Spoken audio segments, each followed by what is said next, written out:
My star of 2017 would have to be Cracksman. I know he was a big hype horse for a while.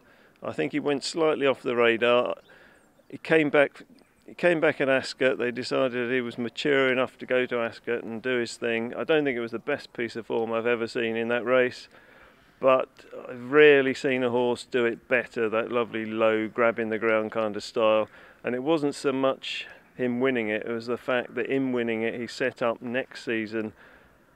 He's going to be hopefully taking on Enable at some stage, which would be the great dust-up I think we've all been hoping for, and I think he's going to win it. And even if he doesn't, it's going to be very exciting. It's the kind of thing you get out of bed for in the morning.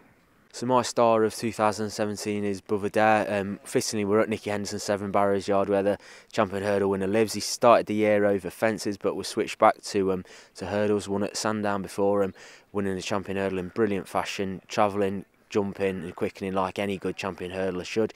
He looked as good as ever in the fight in 5th, and while Faheen is also one of my favourite horses, I think Buveur D'Air will take all the beating in the champion hurdle next spring.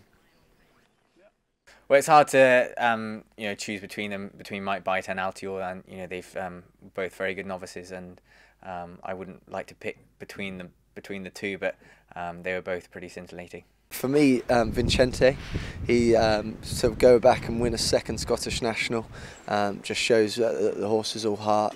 He always comes alive in the spring, and then it's always tough when you go and beat your dad. But at the same time, to go and win a 2nd Scottish National on him he's been a fantastic horse for Paul's team down there, and he's one that I'd have well up on my top 50 for sure.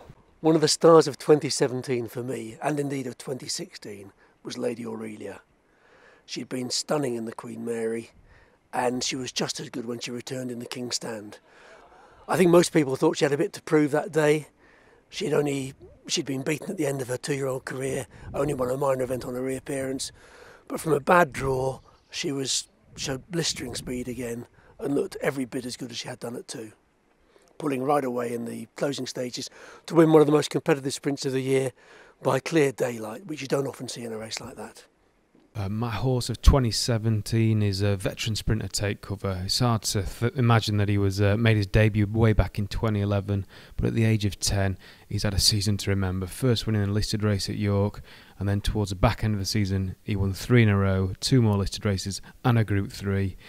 What I like about him is he bombs out in front and he's always hard to catch. Looked still enthusiastic as ever, and been a real good season for him.